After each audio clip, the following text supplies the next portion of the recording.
আসসালামু আলাইকুম ওয়া রাহমাতুল্লাহ। সকালে ঘুম ভাঙতেই আপনার মনটা সতেজ ও চাঙ্গা করতেছেন, ভাবছেন আজকের দিনটি কিভাবে আরো কল্যাণময় আরো বরকতময় হবে।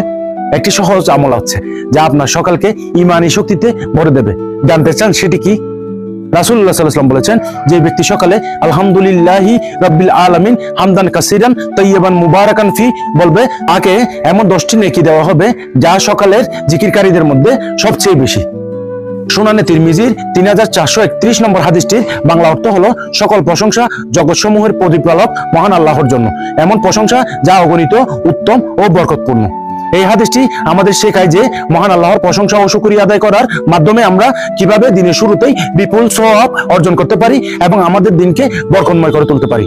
দিনের শুরুতে এই দোয়া পাঠ করে মহান আল্লাহর উপর আপনার পূর্ণ আস্থা প্রকাশ করুন এবং আপনার দিনকে আরো সুন্দর করে তুলুন। আপনার দিনটি মহান আল্লাহর রহমতে বড় উঠুক, এটাই কামনা করছি। এই ভিডিওটি শেয়ার করে অন্যদেরকেও এই গুরুত্বপূর্ণ হাদিসটি জানার সুযোগ করে দিন। ফি আমানিল্লাহ।